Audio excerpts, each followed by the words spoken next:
आज हम बात करते हैं डे टाइम फंक्शंस की। जब भी कभी हमारे पास टाइम सीरीज़ का डाटा हो या पैनल डाटा हो जो कि हम अक्सर डाटाबेस से डाउनलोड कर लेते हैं, अगर ये एक्सेल फॉर्मेट में है तो आप इसके ऊपर बहुत सारी चीज़ें कर सकते हैं। तो कुछ जो फंक्शंस हैं हमारे रिप्रेजेंटेटिव 15 फंक्शन आज हम डिस्कस करते हैं।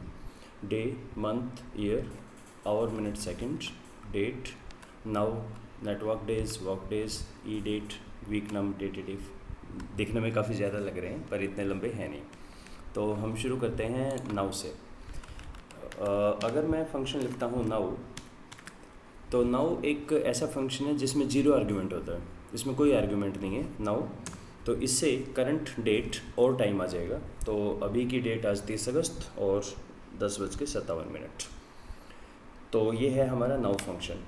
इसके कुछ कीबोर्ड शॉर्टकट हैं। अगर हमें डायरेक्टली लिखना है कंट्रोल प्लस सेमीकोलम, अगर हमें डायरेक्टली लिखना है आज की डेट कंट्रोल सेमीकोलम, तो आज की डेट आ जाएगी। और अगर मुझे लिखना है टाइम अभी का, तो मैं लिखूँगा कंट्रोल प्लस शिफ्ट प्लस सेमीकोलम, ये आपका टाइम आ जाएगा। और नाउ लिखने से डेट और टाइम दोनों आ जाते हैं। ओके, तो ये तो हुआ हमारा नाउ। अब अगर मुझे डेट गिवन हो, जैसे आज की ये एक डेट है 30, इसमें से मुझे एक्सट्रैक्ट करना है कि कौन सा दिन है गिवन डेट में, कौन सा मंथ है और कौन सा ईयर है। तो फंक्शन है हमारा डे और serial number address of the cell जिसमें हमारी डेट लिखी हुई है। तो जैसे मैंने यहाँ पे किया तो ये 30 उठा लेगा। तो चलो 30 तो समझ आया, लेकिन अगर यहाँ लिखा है 1/1/15, ओके, टाइम भी आ गया। 1/1/15 में से डे को निकालो, 1 आ गया। तो ये कैसे पता लगा कि ये 1 जनवरी लिखा है या जनवरी 1 लिखा है? मेरा क्वेश्चन ये है कि ये मंथ पहले है या पहले। चलो इसमें तो दोनों सेम है। 9/5/15 ये मैंने क्या लिखा है? क्या इसका मतलब सितंबर 5 है या इसका मतलब 5 मई है? ये कैसे पता लगता है हमें? तो इसके लिए रूल ये है, बाय डिफ़ॉल्ट अगर आप टाइम विजार्ड को यहाँ पे चेंज नहीं करते हैं तो बाय डिफ़ॉल्ट ये यूएस प्रोडक्ट है और ये मंथ, डे, ईयर के अंदर काम करता है। तो ये 5 मई लिखा है मैंने। क्रॉस चेक कैसे कर सकते हैं? हम यहाँ फॉर्मेट में जाके लॉन्ग डेट भी कर सकते हैं, सितंबर 5। एक मिनट चेक कर लूँ मैं दोबारा। शॉर्ट डेट 9/5 और हाँ, मतलब पहले आया है हमारा 9/5, मंथ है सितंबर 5 2015, शायद मैंने मई बोल दिया था, सितंबर 5 2015। तो अगर आपने यहाँ पे चेंज कर रखा है अपना 30/8/15, आप फॉर्मेट चेंज कर सकते हैं तो एक्सेल अकॉर्डिंगली उठाएगा। तो ये काफ़ी इंटेलिजेंट है। तो हम यहाँ पे शॉर्ट डेट कर देते हैं।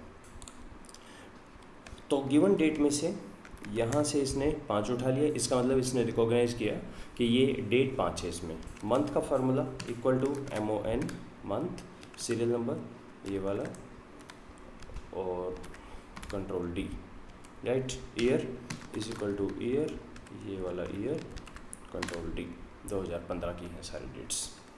इससे पहले कि हम डेट्स में और बातें करें, जैसे इट्स ऑलवेज अमेजिंग टू सी कि इसमें अगर हम 10 दिन जोड़ दें तो कितना आ जाएगा? तो हमारा आ जाएगा 5 सितंबर में 10 दिन जोड़े 15 सितंबर आ गया। इसको हम बना देते हैं शॉर्ट डेट, राइट। तो एक्सेल ये सारी चीज़ें भी कर सकता है कि यानी इस डेट के अंदर अगर मैं 100 दिन जोड़ूं या 120 दिन जोड़ूं प्लस 120, तो ये आ गया है जनवरी 3 2016, 120 दिन जोड़ने पे। पर एक्सेल ये करता कैसे है? एक्सेल को कैसे पता लगता है कि लीप ईयर में कौन सा 29 कहाँ पर आएगा, अक्टूबर में 31 है, सितंबर में 30 सितंबर लास्ट डेट है? इसको कैसे पता लगता है सारा? तो एक्सेल में जब भी टाइम एंड डेट फंक्शंस की हम बात करें, एक डेट सबसे इम्पॉर्टेंट है और वो डेट है 31 दिसंबर 1899। इस दिन क्या हुआ था? तो इस दिन एक्सेल का टाइम शुरू हुआ था, इस दिन से। ये रेफरेंस है। इसका मतलब ये हुआ कि अगर मैं यहाँ पर 1/1/1900 लिखता हूँ, राइट, तो एक्सेल के अकॉर्डिंगली ये क्या है? और चेक करें, जनरल 1। इसका क्या मतलब हुआ? इस पर्टिकुलर डेट पे 31 दिसंबर 1899 तक कितने दिन हो चुके हैं पूरे? तो 1 दिन पूरा हो चुका है। तो इसका मतलब अगर मैं लिखता हूँ 6 जनवरी 1900, तो इस दिन 31 दिसंबर 1899 से कितने दिन पूरे हो चुके हैं? 6 दिन हो गए हैं। इस रेफरेंस ही ये है हमारा, ये बहुत इंपॉर्टेंट डेट है 31 दिसंबर 1899। इसका मतलब ये हुआ, अगर इसके पीछे की डेट देखें तो एक्सेल उन पे काम नहीं करेगा। तो मैं करके देख लेता हूँ। ये 31 दिसंबर 1800 इक्वल टू दिस प्लस 1। नहीं, ये काम नहीं कर रहा है, कह रहे हैं मुझे समझ नहीं आ रहा आप क्या बोल रहे हो। लेकिन अगर इसको हम 1900 कर दें और इसमें हम equal to this value plus 1 करें तो भी नहीं काम कर रहा है। मज़ेदार। आइए देखते हैं हुआ क्या। ओके, 31 तो हो ही नहीं सकता ना, इसको हमें ऐसे लिखना पड़ेगा। ओके, क्योंकि गड़बड़ क्या हुई थी, पहले मैंने लिख दिया था 31वां महीना 12वीं डेट, तो वो तो हो ही नहीं सकता। तो इसलिए हम इसको रीडू कर देते हैं। इक्वल टू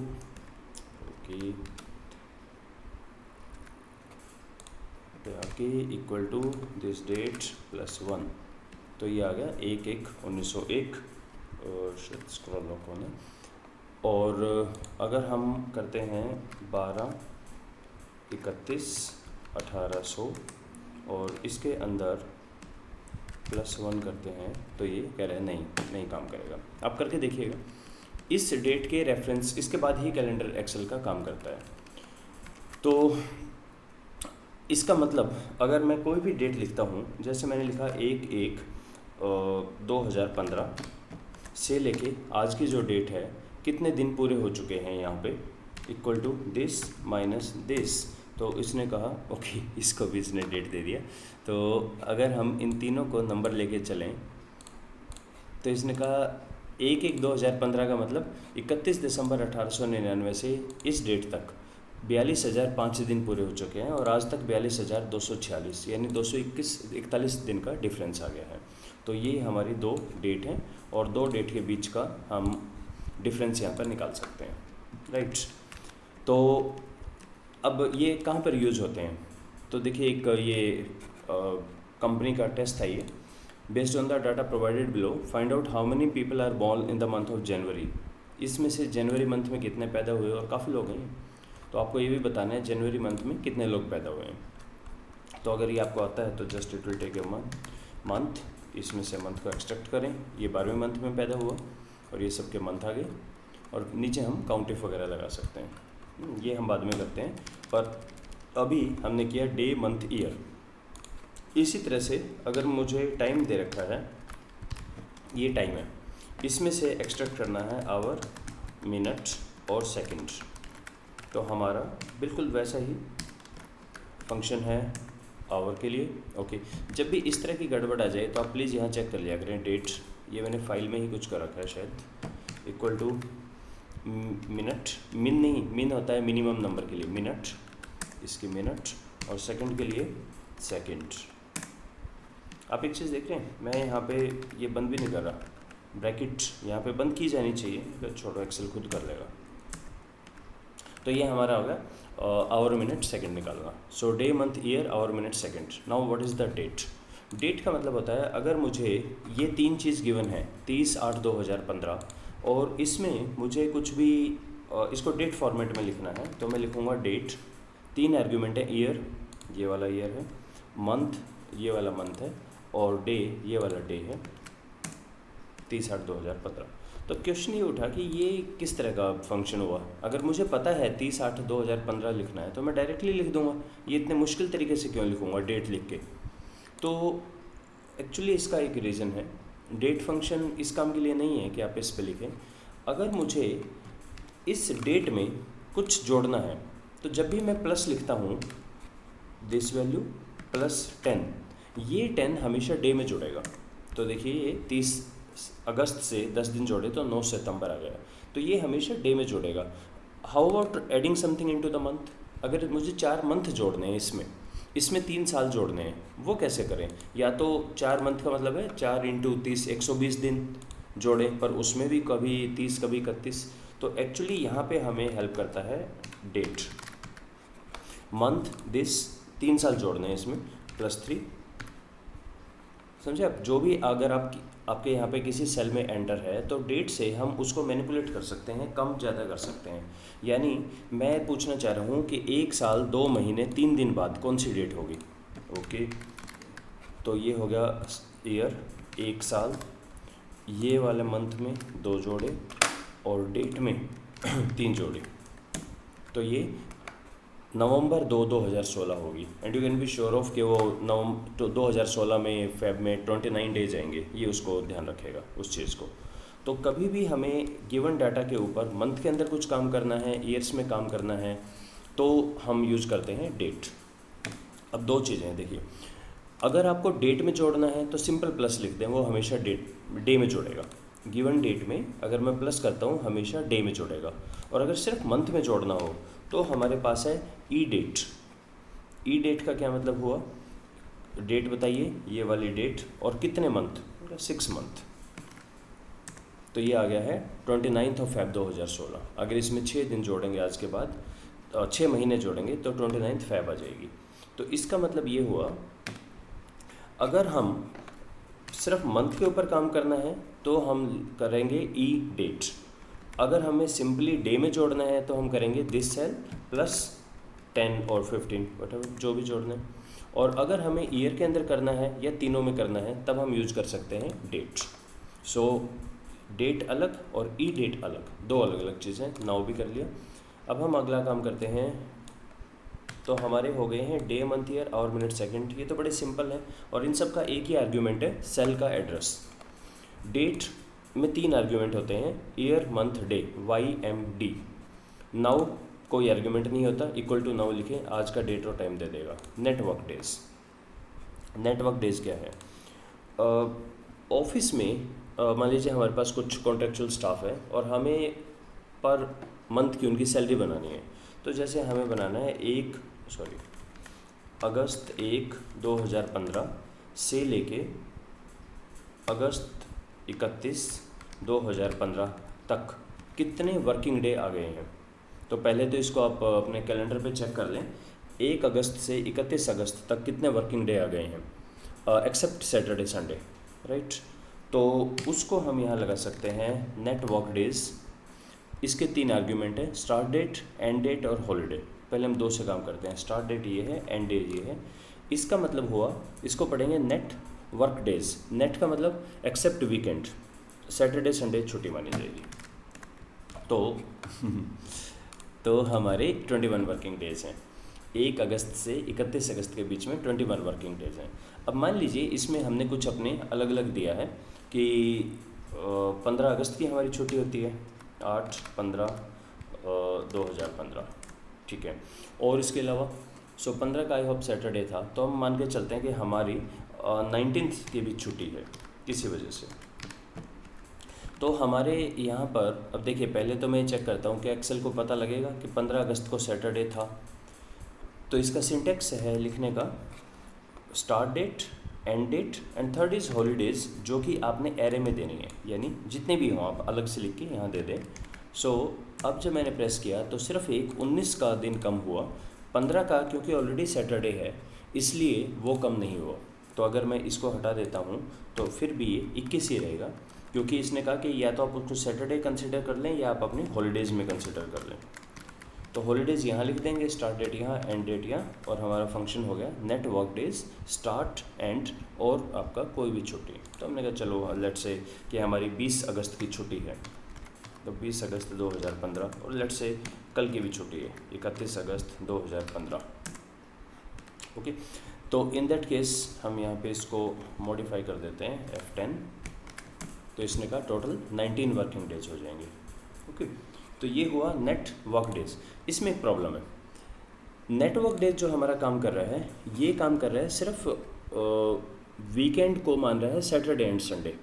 2007 में जब ये इंट्रोड्यूस किया गया था तो यही मान के चला कि भाई ये यूएस प्रोडक्ट के लिए है, लेकिन बाद में देखा कि ये तो हर कंट्री में यूज होगा MS एक्सेल, और not necessarily her country weekend Saturday Sunday को मनाए। लाइक गल्फ कंट्रीज़ में मे बी थर्सडे फ्राइडे हो सकता है, या कोई कॉल सेंटर है जो ये बोलता है कि हम तो मंडे ट्यूसडे को छुट्टी करेंगे।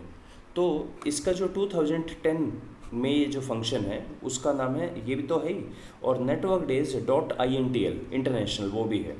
तो वहाँ पर अपने 4 आर्ग्यूमेंट हो जाएंगे, स्टार्ट डेट, एंड डेट, आपका वीक डे कौन सा है, सैटरडे संडे, या इंडिया में बहुत जगह पे सिर्फ संडे है आपका ऑफ, आपका सैटरडे वर्किंग है तो वहाँ पर Saturday only, Sunday only, Monday only, तो एक बहुत लंबी लिस्ट आती है। और फोर्थ हो जाएगा holidays, network days dot INTL international, 2010 में अवेलेबल है ये। आगे चलते हैं, वर्क डे इसका उल्टा है। मैं ये पूछना चाह रहा हूँ कि हमने किसी को 25 वर्किंग डे का काम दिया अगस्त के महीने में, 1 अगस्त को मैंने कहा कि जो मैं 25 वर्किंग डे काम करना है, तो 25 वर्किंग डे के बाद कौन सी डेट आ जाएगी। देखो ये तो हमने देखा 1 से 31, दिखता तो 31 दिन है, लेकिन नेट वर्किंग डे कितने हैं यहाँ पे, अगर कोई बीच में हॉलीडे नहीं है, सिर्फ सैटरडे संडे को ऑफ करें अगर हम, तो वो है 21। अब मेरा क्वेश्चन ये है कि अगर 25 वर्किंग डे हो तो यहाँ पर हमारे पास एक है वर्क डे, स्टार्ट डेट ये वाली, कितने दिन, 25 दिन, हॉलीडे है कोई, अभी कोई नहीं मान के चलते, अगर लगातार 25 दिन काम करें एक्सेप्ट सैटरडे संडे, तो हम पहुँच जाएंगे सितंबर 4, 2015 पे। इस डेट से 25 working day except Saturday Sunday, तो 4 सितंबर 2015 पे आ जाएंगे। और अगर बीच में हॉलीडे आती हैं तो वो भी दे सकते हैं, ये हॉलीडेज़ हैं हमारी इन दिन की, तो यानी ये वर्किंग डे काउंट नहीं होंगे, ये सैटरडे भी है, छुट्टी भी है, ये 2 दिन छुट्टी हैं, तो इसने कहा इन दैट केस 8 सितंबर 2015 तक 25 वर्किंग डे आ जाएगा। तो नेटवर्क डेज काम करता है 2 डेट्स के बीच में कितने वर्किंग डे हैं, वर्क डे काम करता है स्टार्ट डेट से कितने working day except Saturday Sunday या हॉलीडेज आप आगे तक जा सकते हैं, that is called work days, right. दोबारा देख लें एक बारी functions, day, month, year, 1 argument वाले, डेट में 3 आर्ग्यूमेंट थे, YMD, नाउ में कोई आर्ग्यूमेंट नहीं था। नेटवर्क डेज, वर्क डेज आपस में कॉम्प्लीमेंट्री हैं। नेटवर्क डेज स्टार्ट से लेके और एंड तक कितने वर्किंग डे है ये बताता है। वर्क डे स्टार्ट से कितने वर्किंग डे बाद डेट आ जाएगी। ई डेट मंथ के अंदर एडिशन कर सकता है। EO मंथ इसको बोलते हैं एंड ऑफ मंथ, इसका मतलब ये हुआ अगर ये हमारी आज की डेट है और मैं यहाँ लगाता हूँ EO मंथ, स्टार्ट डेट ये वाली डेट, कितने मंथ बाद, जैसे इसको हम छोड़ते हैं, अभी कोई मंथ नहीं, ये बताओ, ओह एरर, कुछ तो लिखना पड़ेगा यहाँ पे, कितने मंथ्स, 0 मंथ, तो इसने कहा जनरल, ओके कुछ गड़बड़, हम 1 पे काम करके देखते हैं, और शो डेट नहीं, डेट नहीं, ये कुछ गड़बड़ हो रहा है इसमें, दोबारा चेक करता हूँ। EO मंथ, स्टार्ट डेट ये वाली डेट है, और इसमें एंड ऑफ मंथ का मैं आपको मीनिंग बता दूं क्या है।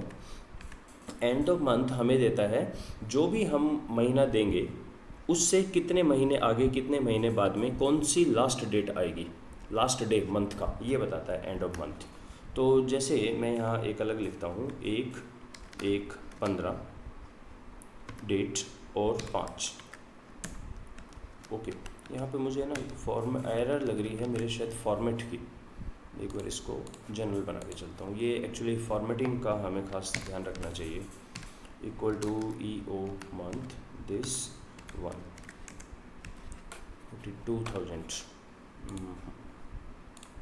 नंबर, नो शॉर्ट डेट नहीं, ओके यस ये आएगा।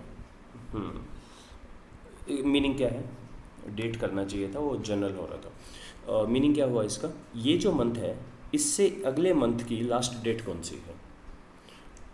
सबसे पहले तो ये क्वेश्चन, ये क्यों बनाया फंक्शन, कहाँ काम आ सकता है। जो लोग प्रोजेक्ट्स में काम करते हैं वहाँ पे ये चीज़ काफ़ी हेल्पफुल है कि 6 मंथ बाद अगर हम देखें इस डेट पे, सॉरी EO मंथ, इस डेट से 6 मंथ बाद लास्ट वर्किंग डे कौन सा होगा, तो वो जो लास्ट वर्किंग डे होगा वो होगा हमारा 29 Feb। तो ये क्योंकि ना आज हम ये नहीं गैस कर सकते, या हमें देखना पड़ेगा कि 6 मंथ बाद 8 मंथ बाद महीने की लास्ट डेट कौन सी होंगी, तो हमें कैलकुलेट करना पड़ता है, कुछ महीने 30 के, कुछ 31 के, कुछ एक महीना 28 या 29 का। तो EO मंथ हमें देगा एंड ऑफ मंथ। जो भी आप डेट देंगे उसमें कितने मंथ आगे की आप बात कर रहे हैं। अच्छा, क्या ये -1 पे काम करेगा, ये भी देखें। -1 का मतलब है इससे पिछले महीने के बारे में बताएं। तो इसने कहा हाँ 31/7/2015 थी। अगर इससे पिछला महीना जो था उसकी लास्ट डेट थी 31, यानी ये प्लस में भी काम करता है और माइनस में भी काम करता है। इसके 6 महीने पहले 28 फरवरी लास्ट डेट थी। इसमें एक चीज़ ध्यान रखिएगा, जो आउटपुट आएगा वो डेट में आएगा। तो अगर वो मैं जो पहले कर रहा था वो यहाँ जनरल हो रहा था, उसको हमें डेट पे करना है, शॉर्ट डेट। इसमें आंसर आएगा, महीने की डेट आ जाएगी, that is EO month. Week num एक काफ़ी इंपॉर्टेंट फंक्शन है। ये वीक का आपको याद होगा, साल में 100 नहीं नॉट 152 वीक होते हैं साल में। तो अगर मैं कहूँ कि ये कौन सा वीक चल रहा है इस वक्त, तो ये हमारा वीक चल रहा है इस वक्त 36। ओके, तो इसका मतलब कल कौन सा वीक चलेगा, 8/31/2015। कल भी 36 चलेगा। ओके, क्योंकि मंडे है। ओके, तो 9 पे चेक करते हैं 2015, ये कौन सा वीक होगा, ये भी 36 है। चलो कोई नहीं, हम इसको और आगे स्ट्रेच करके देखते हैं और इसको भी स्ट्रेच करके देखते हैं।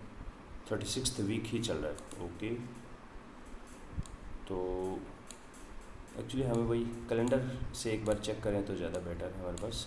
यहाँ पे 37th वीक शुरू कर रहे हैं। तो हम एक काम करते हैं, एक नई शीट बना के 1/1/2015, अगर मुझे 1/1/2015 से 31 दिसंबर तक लिखना है तो एक हमारे पास तरीका है फिल सीरीज़। ये हमने पहले यूज़ किया था पर इस बार हम दूसरे पर्पज़ से यूज़ कर रहे हैं। कॉलम में अपने आप इसने डेट ले लिया और हमारी स्टॉप वैल्यू जो रहेगी दिसंबर 31, 2015 रहेगी। ओके, काम कर रहा है जी, बिल्कुल काम कर रहा है। हैश का मतलब सेल की विड्थ बढ़ा दीजिए। अच्छा, यहाँ से काम करते हैं। वीक नंबर, ये हमारा वीक नंबर है 1। तो यहाँ से 4 जनवरी से दूसरा वीक शुरू हो गया। तो मेरे पास यहाँ पे कैलेंडर मैंने डिसेबल किया हुआ, एक्चुअली कैलेंडर मैं नहीं देख पाऊँगा। तो इसका वीक डे भी हमें एक बार देखना पड़ेगा कौन सा है। तो ये अगला फंक्शन भी करते हैं, इक्वल टू वीक डे, इस दिन कौन सा वार था। अब यहाँ पे हमें क्या करना है, 2 टाइप करना है। इसका मैं मीनिंग बताता हूँ। 7th, इसका मतलब है ये तो संडे था, ये संडे से वीक काउंट कर रहा है। ओके, चलो इसको एक बार दोबारा करते हैं। पहले हम करते हैं वीक डे, इस पर्टिकुलर डे पे इस दिन कौन सा वार था। 7 है ना हमारे वीक डेज, ये वाला। नाउ रिटर्न टाइप क्या होता है, आइए यहाँ से देखते हैं। रिटर्न टाइप इसमें लिखा है इज़ अ नंबर। सबसे पहले तो यहाँ पर आपको एक नंबर देना है। For Sunday is equal to 1 and Saturday is equal to 7 use 1। अगर आप अपने वीक की काउंटिंग करते हैं संडे से सैटरडे तक तो 1 देना है, और अगर मंडे को 1 लेना है, संडे को 7 तो 2 लेना है। इसलिए मैंने कहा था कि आप 2 लिखिए यहाँ पे। 2 का मतलब है हम 1 को मंडे मानेंगे, 2, 3, 4 मंडे, ट्यूसडे, वेडनेसडे, थर्सडे, और अगर 0 करते हैं तो ये बन जाएगा मंडे को 0 और संडे को 6 लेना है तो 3 यूज़ करें। तो मतलब हमें 2 ही यूज़ करना है। 2 का मतलब है अगर आपका 1 आता है तो मंडे, 2 आता है तो ट्यूसडे, एंड 7 इज संडे। 4 का मतलब हो गया हमारे यहाँ थर्सडे, फ्राइडे, सैटरडे, संडे। तो वीक नम हमारा जो काम कर रहा है वो हमेशा संडे से काम कर रहा है। इसका आर्ग्यूमेंट देख लें कोई और। ओके, इसमें भी आर्ग्यूमेंट है। इसके आर्ग्यूमेंट है सीरियल नंबर इज़ 1 और 2, कौन सी वैल्यू को आपने रिटर्न करना है। Okay, so this becomes return type 2 करके देखें हम। 2 पे यही आ रहा है और 1 तो शायद डिफ़ॉल्ट वैल्यू है। ओके, ये मैं चेक कर लूँगा। तो अभी के लिए हमारा जो मंडे, ये जो वीक काउंट कर रहा है ये संडे से काउंट कर रहा है। तो हमारे यहाँ पर 53 वीक्स हो गए हैं इस पर्टिकुलर में। ओके, 53 कैसे हो गए हैं, हमारे तो 52 होते हैं। एक्चुअली ये संडे से संडे काउंट कर रहा है। तो इसका मतलब ये जो 3 दिन है ये हमारा एक वीक आ गया। क्योंकि ये शुरू हुआ था थर्सडे से, थर्सडे फ्राइडे सैटरडे, संडे से इसने वीक काउंट शुरू किया, तो इसलिए इसके 53 हो गए हैं वीक्स। तो वीक नम या वीक डे कहाँ पे काम आता है? वीक नम जब भी कभी हमें डाटा पे काम करना है, वीकली डाटा पे, so it's always a good idea कि पहले उसका वीक एक्सट्रैक्ट कर लें और वीक के ऊपर आप फिल्टर वगैरह यूज़ करके पर्टिकुलर वीक के अंदर काम कर सकते हैं। Let's come back, weeknum weekday. Last है डेटेड इफ़। डेटेड इफ़ हमारा एक्सेल का एक ऐसा फंक्शन है जो आएगा ही नहीं इसमें, डेटेड नाम से कोई फंक्शन नहीं है, लेकिन इक्वल टू डेटेड इफ़ जैसे ही आप ये लिखते हैं तो ये फंक्शन आ जाता है। ये फंक्शन कैसे काम करता है? डेटेड इफ़ इन सब से थोड़ा सा अलग है। डेटेड इफ़ बोलता है कि अगर दो डेट्स हैं उनके बीच में कितने साल, कितने महीने या कितने दिन पूरे हो चुके हैं। फॉर एग्ज़ाम्पल हम किसके बारे में बात करें? हम इंडिया के बारे में बात करते हैं। 8/15/1947, ठीक है, और आज की डेट है 30 अगस्त 2015। तो इसमें कितने ईयर पूरे हो चुके हैं, कितने मंथ पूरे हो चुके हैं और कितने डेज पूरे हो चुके हैं, इसके बारे में डेटेड इफ़ लगाते हैं। और एक बार समझते हैं इसे। डेटेड इफ़, ठीक है जी, डेटेड इफ़ स्टार्ट डेट, ये वाली स्टार्ट डेट है, एंड डेट, ये वाली एंड डेट है, एंड थर्ड है इसका सिंटेक्स। अब हमें लिखना है यहाँ पे वाई एम या डी, इसका फॉर्मेट हमेशा वाई एम डी आता है, तो अभी के लिए मैंने लिखा वाई। तो इसने कहा 68 ईयर्स कंप्लीट हो चुके हैं। चेक कर लें, 47 से 30 तक इतने दिन पूरे हो चुके हैं। कुछ उसके बाद डेज भी जा चुके हैं, शायद 15 के करीब दिन जा चुके हैं, पर ईयर कितने कंप्लीट है? फॉरगेट अबाउट द कितने आगे आप फ्रैक्शंस में गए, ईयर कंप्लीट कितने मंथ हो चुके हैं is equal to dated if start date end date and then syntax है एम। मैं देखना चाह रहा हूँ कि छोटा एम लिखने से कुछ गड़बड़ तो नहीं होगी? नहीं, 816 मंथ हमारे हो चुके हैं। तो दिस इंटू 12 अगर हम करके देखें, हाँ 816 हो गए हैं। इस डेट से इस डेट तक कितने मंथ पूरे हो गए हैं, और जैसे ही उसके बाद देखेंगे आप अगला मंथ चलने लग रहा है, और कितने डेज पूरे हो चुके हैं। So dated if start date comma this date comma D, तो 24,000 दिन पूरे हो चुके हैं यहाँ पे इस डेट तक, 24,852 दिन। इसका जो सिंटेक्स है वो हमेशा मैं यहाँ लिख देता हूँ डेटेड, ओके एक मिनट, टेक्स्ट को ऐसे लिखेंगे, dated if start date, okay start date comma end date, okay फिर से गड़बड़ कॉमा। अब यहाँ पे हमें सिंटेक्स लिखना है थर्ड। ये सिंटेक्स क्या है? ये हमेशा रहेगा वाई एम डी या इनका कोई भी किसी भी तरह का कॉम्बिनेशन। या तो खाली वाई लिखेंगे तो वाई ईयर आ जाएगा, एम लिखेंगे मंथ, डी लिखेंगे डे। अब अगर वाई एम लिखते हैं तो क्या आएगा? वाई एम का मतलब हो गया कितने कंप्लीट हो चुके हैं ईयर, उसको छोड़ के अगला कौन सा है। देखो एक बार इसको समझें, equal to dated if start date end date और वाई एम। वाई एम का मतलब हो गया जीरो। जीरो क्यों आया? जीरो ये आया क्योंकि आप अगस्त के महीने में ही चल रहे हैं अभी तक। ईयर कितने हो गए हैं उसको निकाल दो, कंप्लीट ईयर के बाद कितने मंथ बचे, इसने तो टोटल मंथ दिए। इसका मतलब ये हुआ कि अगर मैं यहाँ सितंबर करता हूँ तो देखिए 1 आ गया ना, ये 1 का मतलब 68 तो पूरे हो चुके हैं ईयर्स, और उसके बाद वाई एम लिखने से हमारा आ जाएगा ईयर को एक्सपेंस करो और कितने मंथ बच गए हैं। यहाँ देखते हैं, देखो इस डेट से इस डेट तक कितने ईयर पूरे हो चुके हैं? 68 पूरे हो चुके हैं, राइट। कितने मंथ पूरे हो चुके हैं? उसको मैं दोबारा 8 कर दूँ। मंथ हमारे 816 हो गए, पर मंथ तो वही चल रहा है ना अगस्त का, तो डे कितने आ चुके हैं? तो अगर मैं यहाँ पर लिखता हूँ dated if start date end date comma Y D का सिंटेक्स का मीनिंग देखिए, कितने ईयर कंप्लीट हो गए उसको निकाल दो और डे बताओ कितने बचेंगे, 15 दिन। यानी इस डेट से इस डेट तक 15 दिन एक्स्ट्रा हो चुके हैं। कितने, अगर यहाँ पे अगर मैं ये लिख दूँ तो कितने हो चुके हैं? तो 46 हो चुके हैं, क्योंकि 15 दिन इसके और एक महीना भी हो चुका है। यहाँ देखिए आप वो वाला महीना भी आ गया है YM।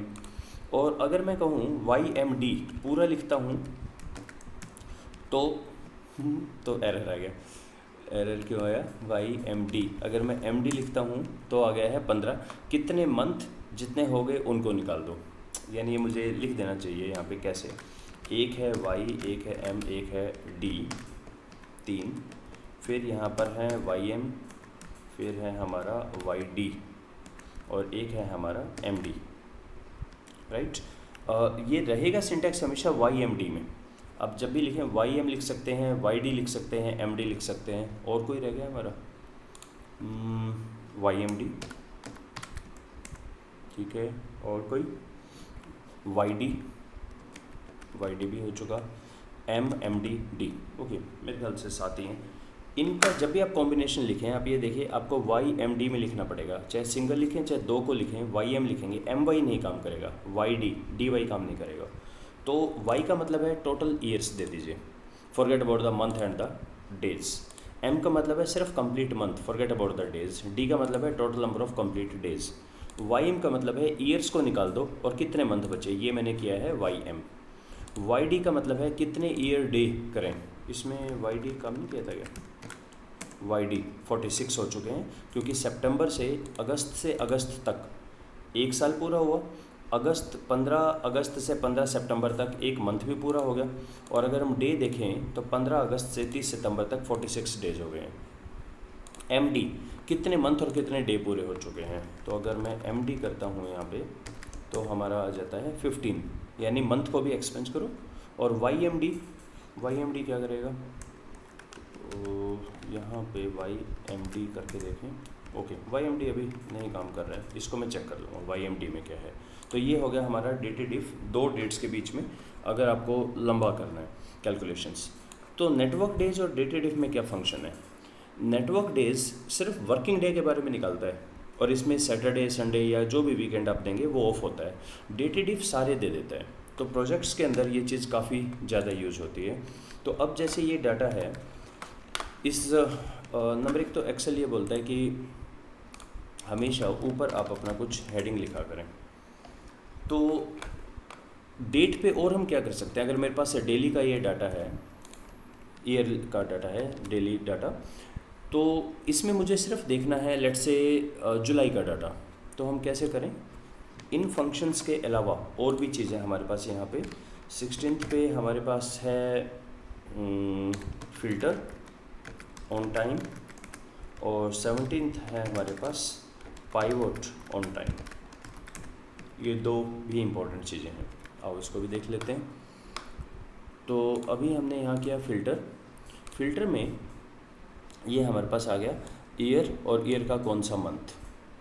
डेट फ़िल्टर भी लगा सकते हैं, या अभी यहीं देखिए इसमें मैंने कहा जुलाई का डाटा मुझे दिखाओ, तो सिर्फ जुलाई का डाटा रह जाएगा यहाँ पे, बाकी सारा डाटा हाइड हो गया। वापस आने के लिए इस पर क्लिक कर दें, ये बन जाता है।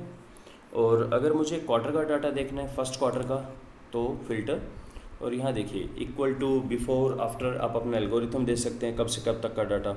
जैसे 4 अगस्त से 15 सितंबर तक का डाटा देखना है तो बिटवीन, तो यहाँ पर हम देंगे 4 अगस्त 2015 एंड 15 सितंबर 2015, इसके बीच का डाटा आ गया। बाकी का डाटा आपका हटा दिया इसने, जो भी आगे होगा आपका सिलेक्ट ऑल। नेक्स्ट है, अगर मुझे क्वार्टरली डाटा देखना है तो यहाँ पे दिस क्वार्टर, लास्ट क्वार्टर ऐसे भी मिलेगा आपको, और data in the period Q1, Q2 ऐसे भी देख सकते हैं। एक्सप्लोर कीजिएगा इनको, बहुत फैंटास्टिक चीज़ें हैं। ये मंथ हैं, यहाँ क्वार्टर्स हैं, जैसे Q2 का डाटा दिखाइए, तो Q2 का डाटा अप्रैल से शुरू होता है, अप्रैल मई जून, उसका डाटा इसने दिखा दिया खाली। तो वापस आ जाते हैं सिलेक्ट ऑल, ओके। और पाइवोट कैसे काम करता है, ये थोड़ा सा लंबा है, पर चलो इसी वीडियो में हम कर लेते हैं। मान लीजिए मेरे पास यहाँ पर डाटा है शेयर प्राइस का डाटा, और यहाँ पे मैं अपना डाटा कोई भी रैंडम एक नंबर जनरेट कर देता हूँ 400 के बीच, उसको टाइम और फिल्टर भी हटा देते हैं। इस पे मुझे और बहुत सारे ऑपरेशंस करने हैं कि इससे इस डेट का बीच का डाटा चीज़ें, तो पाइवोट में हम क्या कर सकते हैं, इंसर्ट पाइवोट टेबल, तो इसने पूरा डाटा रीड कर लिया, यहाँ से यहाँ तक का डाटा ले लें। ओके, नई वर्कशीट में फाइन, डेट को अब रॉ में ड्रॉप कर दें और शेयर प्राइस को यहाँ ड्रॉप कर दें। तो ये बिल्कुल वही चीज़ आ गई यहाँ पे। ओके, नेक्स्ट शीट में है 132 था। ये क्योंकि ये रैंडम नंबर है तो ये हमेशा चेंज हो जाएगा जब भी मैं एंटर प्रेस करूँगा, इसलिए मैं यहाँ पे ट्रांसपोज कर देता हूँ, नॉट ट्रांसपोज, वैल्यू कर देता हूँ, राइट। और अब इसको हम अपडेट कर देते हैं, राइट क्लिक रिफ्रेश, तो ये 297 का डाटा है। तो देखने में तो ये बिल्कुल सेम लग रहा है डाटा, ये भी वही डाटा है 1 जनवरी को, ये भी वही डाटा है। अब इसमें हम क्या कर सकते हैं, यहाँ पे जब हम राइट क्लिक करते हैं तो बहुत सारे ऑप्शंस आते हैं, सॉर्टिंग है, न्यूएस्ट टू ओल्डेस्ट, ठीक है, फिल्टर कर सकते हैं, hide item, top 10 item, keep selected item, यानी इसका मतलब अगर मैंने कुछ ये सिलेक्ट किया है तो कीप सिलेक्टेड हम कर सकते हैं और बाकियों को हटा दें, डाटा को या फिल्टर को हटा दें। और क्या कर सकते हैं, इसमें एक बहुत वंडरफुल ऑप्शन है ग्रुप का, आप ग्रुप कर दें। ओके, सिलेक्शन था ना, पहले इसको हम हटाते हैं, ग्रुप। अब ये पूछ रहा है किसके बेस पे ग्रुप करें, तो यहाँ पे हमारे पास ऑप्शंस अवेलेबल हैं, year, month, quarter, day, hour, minute, second, यानी मैं इसको बोल रहा हूँ मंथ पे कर दें। ओके, तो ये मंथ का डाटा बन गया, वही सबका टोटल हो गया। अगर हमें चाहिए कि नहीं मंथ नहीं, इसको मंथ को हटाएं और सिर्फ डे का डाटा दें, तो डेली का डाटा होगा। अगर हमने चाहिए कि ईयर का डाटा या क्वार्टरली डाटा, तो देखिए अगर हम ऐसे करेंगे, इंपॉर्टेंट चीज़ है, दो सिलेक्ट हो रहे हैं, क्वार्टर एंड मंथ, तो ये आएगा क्वार्टर और क्वार्टर के अंदर मंथ।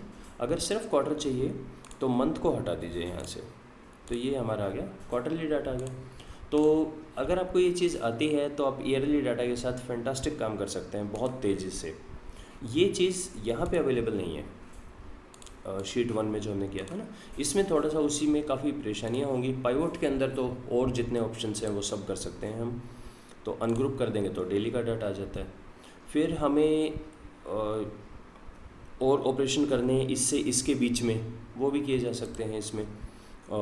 अगर हमें मूव करना है अप डाउन, ये ऑप्शंस हैं, ग्रुप अनग्रुप, एक्सपेंड, कोलैप्स, ये करते हैं। अगर आपने जैसे ग्रुप किया हुआ है क्वार्टर मंथ का, अब देखिए इसको मैं अगर कोलैप्स करता हूँ तो ये बंद हो गया क्वार्टर, इस क्वार्टर को भी बंद कर दें तो ये कोलैप्स कर दें, इसे, इसको भी कोलैप्स कर दें, और एक्सपेंड करेंगे तो वो पर्टिकुलर चीज़ और आगे तक चली जाएगी।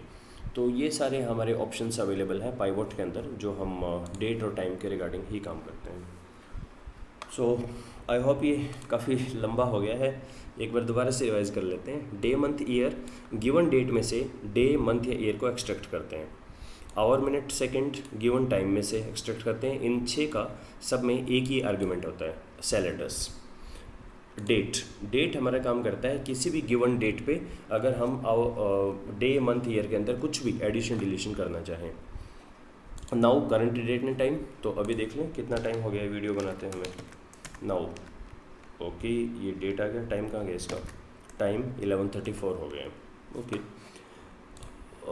नेटवर्क डेज, 2 डेज़ के बीच में नेट वर्किंग डे निकालता है एक्सेप्ट वीकेंड या हॉलीडेज़। वर्क डे इसका उल्टा है, वर्क डे एक डेट पे कितने नेट वर्किंग डेज जोड़ दें, कौन सी डेट आ जाएगी except holiday and weekend. E date month के अंदर आप कर सकते हैं प्लस या minus, E O month, answer आएगा डेट के अंदर, और आप किसी भी गिवन डेट में कितने मंथ बाद उस मंथ की लास्ट डेट आएगी वो बता देगा ये, end of month. Week number बताता है, इम्पॉर्टेंट थिंग, संडे को 1 लेके चलता है ये। वीक डे ये आप देंगे, इसमें वीक डे में दूसरा आर्गुमेंट 2 देंगे। एक होगा आपका, जैसे ये आज का हमारा डेट है, equal to week day date, और 2 का मतलब है मंडे इज़ 1 देंगे तो संडे इज़ 1। जैसे आज हमारा संडे है 30 अगस्त का, तो ये संडे किस तरह, अगर आप ये 2 देंगे तो 2 रिटर्न टाइप का मतलब है अगर आंसर 1 आता है तो मंडे और 7 आता है तो संडे। और डेटिव थोड़ा सा कॉम्प्लेक्स है, डॉट डेट्स के बीच में कितने मंथ कंप्लीट हो गए, कितने ईयर, कितने days etcetera. Filter on time, filter कर देने से हमारे पास बहुत सारे ऑप्शंस आ जाते हैं। फ़िल्टर मिलता है, सॉर्ट में फ़िल्टर या डाटा के अंदर फ़िल्टर होता है, एक ही फ़िल्टर है। और फ़िल्टर के अंदर यहाँ से बहुत सारे ऑप्शंस आते हैं, इनको भी एक बार चेक कीजिएगा कैसे होता है। And last is pivot table on date. Pivot table के अंदर ग्रुप कर सकते हैं आप चीज़ों के ऊपर, फास्ट कैलकुलेशंस कर सकते हैं। So these are some of the representative functions of date and time.